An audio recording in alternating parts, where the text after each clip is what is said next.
दृष्टि आईएएस के in depth programme में एक बार फिर आपका स्वागत है। मेरा नाम है मनीष। हाल ही में देश के चुनाव आयोग ने केंद्र सरकार से अपील की है, केंद्र सरकार को प्रस्ताव दिया है कि वह जन प्रतिनिधित्व अधिनियम 1951 में इस प्रकार से संशोधन करे ताकि आधार कार्ड को वोटर आईडी से जोड़ना पूरी तरह से संभव हो जाए और जो वोटर आईडी में फर्जी प्रविष्टियां आती हैं, फर्जी एंट्री आती है, उसकी समस्या से निजात पाया जा सके। क्या है ये पूरा मुद्दा, आज इन डेप्थ में हम समझने का प्रयास करेंगे। हमारे टॉपिक का नाम होगा आधार को वोटर आईडी से क्यों जोड़ना चाहता है।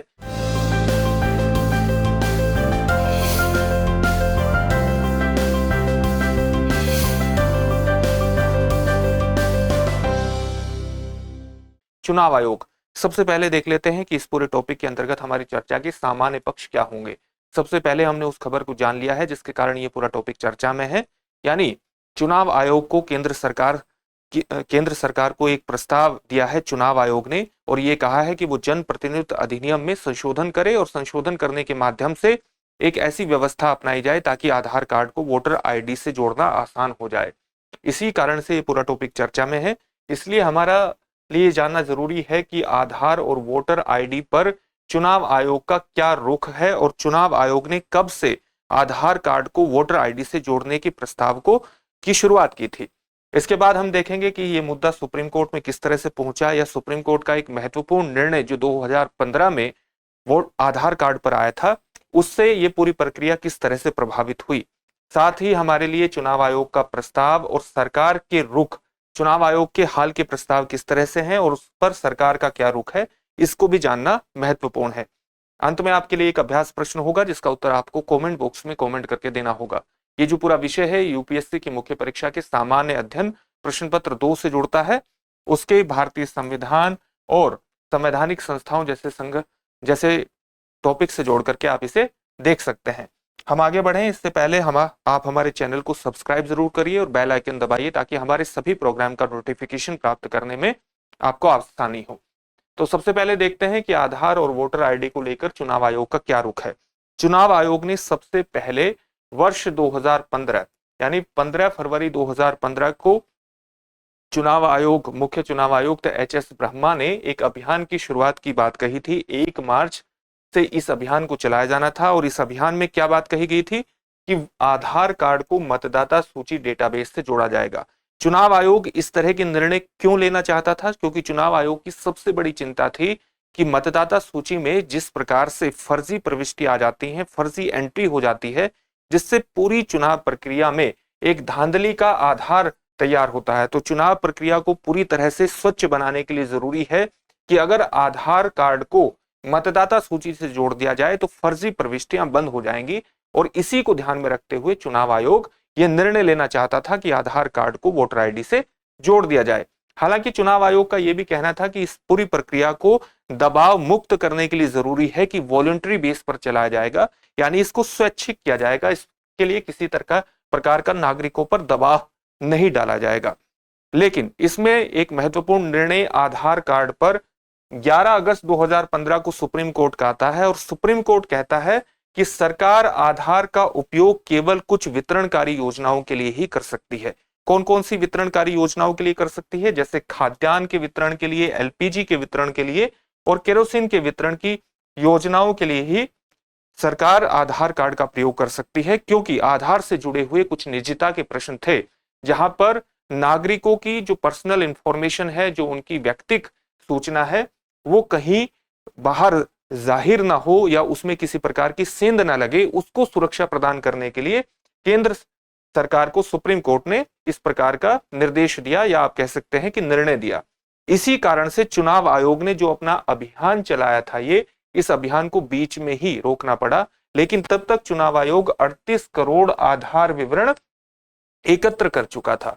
इसके बाद वर्ष 2019 में चुनाव आयोग ने फिर से एक प्रस्ताव केंद्र सरकार को दिया और उसने कहा कि चुनाव कानूनों में केंद्र सरकार इस प्रकार से संशोधन लाए ताकि आधार कार्ड को वोटर आईडी से संबद्ध किया जा सके, उससे जोड़ा जा सके। और इसी को ध्यान में रखते हुए केंद्र सरकार एक विधेयक लेकर के आई, चुनाव कानून संशोधन विधेयक 2021, जिसको पारित किया संसद ने दिसंबर 2021 में, ताकि चुनाव प्रक्रिया को स्वच्छ बनाने के लिए जो फर्जी प्रविष्टियां हैं उसके लिए आधार कार्ड को मतदाता सूची से जोड़ा जा सके, वोटर आईडी से जोड़ा जा सके। हालांकि जुलाई 2022 में स्वैच्छिक आधार पर आधार संख्या का ये जो कानून पारित हो गया, इसके बाद जुलाई 2022 में स्वैच्छिक आधार पर आधार संख्या का संग्रह शुरू हुआ और इसी के लिए इस प्रक्रिया को सरल बनाने के लिए एक नया फॉर्म भी पेश किया गया जिसको हम फॉर्म 6B के नाम से जानते हैं, ताकि नागरिकों की आसानी हो और आधार कार्ड को पूरी तरह से वोटर आईडी से जोड़ा जा सके। इसके खिलाफ भी सुप्रीम कोर्ट में एक याचिका दायर की गई और सुप्रीम कोर्ट में याचिका दायर करने वाले तेलंगाना के कांग्रेस लीडर जी निरंजन थे। उनका प्रमुख मुद्दा ये था कि उन्होंने कहा कि चुनाव आयोग और सरकार को संशोधन करने का निर्देश दे। किसमें संशोधन करने का निर्देश दे? कि मतदाताओं को ये विकल्प होना चाहिए कि वो अपने आधार कार्ड को वोटर आईडी से जोड़ना चाहते हैं या नहीं जोड़ना चाहते। अभी की व्यवस्था में नागरिकों के पास विकल्प नहीं है। अगर नागरिकों को आप विकल्प प्रदान कर देंगे तो विकल्प प्रदान करने पर नागरिकों की एक स्वैच्छिकता की भावना ज्यादा जाहिर होगी, जो सरकार के नियम भी कहते हैं, चुनाव आयोग भी कहता है कि ये प्रक्रिया स्वैच्छिक आधार पर चलेगी। इसी के बाद एक महत्वपूर्ण अधिसूचना कानून मंत्रालय की 17 जून 2022 को आती है, जिसमें कानून मंत्रालय कहता है कि प्रत्येक व्यक्ति जिसका नाम मतदाता सूची में शामिल है आधार संख्या सूचित कर सकता है। अब विकल्प क्यों होना चाहिए?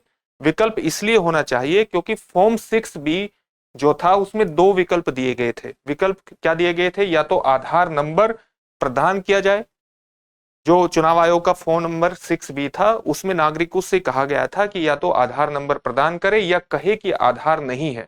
तो जो व्यक्ति अपने आधार नंबर को वोटर आईडी से नहीं जोड़ना चाहते थे उन्होंने क्या किया कि झूठ बोलना शुरू कर दिया और उन्होंने कहा कि हमारे पास आधार ही नहीं है। तो इससे जो प्रक्रिया पूरी तरह से स्वच्छ करने के लिए चुनाव प्रक्रिया को या हमारे पास जो एक व्यवस्था शुरू होने वाली थी कि चुनाव प्रक्रिया को स्वच्छ बनाया जाए, वो वस्तुतः शुरुआत में ही एक तरह के झूठ पर आधारित हो गई। एक प्रकार से उसमें अस्वच्छता का पुट आ गया। तो इसी को ध्यान में रखते हुए याचिका में यह कहा गया था कि नागरिकों के पास पूरी तरह से स्पष्ट विकल्प होना चाहिए कि वो अपने आधार नंबर को वोटर आईडी से जोड़ना चाहते हैं या नहीं जोड़ना चाहते, ताकि उनको झूठ बोलने की किसी प्रकार की आवश्यकता न पड़े। चुनाव आयोग ने भी ये कहा कि वह आवश्यक परिवर्तन इसके लिए करेगा ताकि इस पूरी प्रक्रिया को स्वैच्छिक होने के साथ साथ स्वच्छ भी बनाया जा सके। अब हाल ही के ईसी यानी चुनाव आयोग के प्रस्ताव क्या है और उस पर सरकार का क्या रुख है? चुनाव आयोग ने हाल ही में दिसंबर 2023 में कहा है, केंद्र सरकार से कहा है कि वो रिप्रेजेंटेशन ऑफ पीपल एक्ट 1951 यानी जन प्रतिनिधित्व अधिनियम 1951 में संशोधन करे और संशोधन के माध्यम से जो नागरिकों की के लिए एक महत्वपूर्ण कारण प्रदान किया गया है कि पर्याप्त कारण होने पर वो वोटर आईडी को या अपने आधार कार्ड को वोटर आईडी से नहीं जोड़ सकते। तो ये जो पर्याप्त कारण की आवश्यकता है इसको हटाया जाए और इसके लिए आरपी एक्ट में संशोधन किया जाए ताकि जो प्रक्रिया है आधार कार्ड को वोटर आईडी से जोड़ने की उसको आगे बढ़ाया जा सके। साथ ही उसने सरकार से कहा, चुनाव आयोग ने सरकार से कहा कि इसके लिए पंजीकरण फॉर्म, जो वोटर पंजीकरण फॉर्म है उसमें भी संशोधन किया जा सकता है। और चुनाव आयोग ने उसमें संशोधन करने का प्रस्ताव क्या किया कि अभी तक क्या कहा गया था, 2 विकल्प दिए गए थे फॉर्म 6B में, या तो आधार नंबर प्रदान करे या आधार ये कहे कि आधार नहीं है।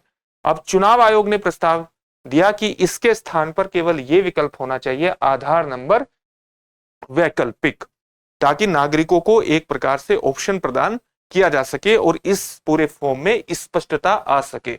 और इसके लिए उसने संशोधन की मांग करी कि जन प्रतिनिधित्व अधिनियम 1951 में संशोधन हो और साथ ही पंजीकरण फॉर्म में भी संशोधन किया जाए।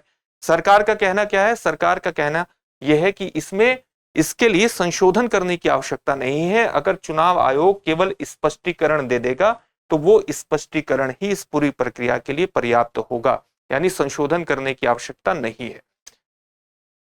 ये पूरा मुद्दा हाल ही में उठा है। आपके लिए एक सूचना है, सूचना यह है कि यूपीएससी की परीक्षा के साथ साथ पब्लिक सर्विस कमीशन की परीक्षाओं में एनसीईआरटी कोर्स के महत्व को ध्यान में रखते हुए दृष्टि संस्थान आपके लिए एनसीईआरटी कोर्स को प्रारंभ कर रहा है। ये क्लासेस लाइव ऑनलाइन फॉर्म में होंगी। 12 मार्च से कक्षाएं प्रारंभ हो रही हैं। इसमें एडमिशन ओपन हो चुके हैं। आप जल्दी से इसमें एडमिशन लीजिए और अधिक जानकारी के लिए आप इस नंबर पर कॉल कर सकते हैं। अंत में आज के टॉपिक से संबंधित प्रश्न देख लेते हैं। प्रश्न क्या है? चुनाव आयोग ने पहली बार कब आधार को मतदाता सूची डेटाबेस से जोड़ने का प्रस्ताव प्रस्तुत किया था? आपके ऑप्शंस हैं वर्ष 2014, वर्ष 2015, वर्ष 2016 या वर्ष 2017। इस प्रश्न का उत्तर आप हमें कमेंट बॉक्स में कमेंट करके जरूर दीजिए और हमारे चैनल को भी सब्सक्राइब कीजिए ताकि हमारे सभी प्रोग्राम का नोटिफिकेशन आपको मिल सके। फिर से एक नई सेशन में आपसे मुलाकात होगी। धन्यवाद।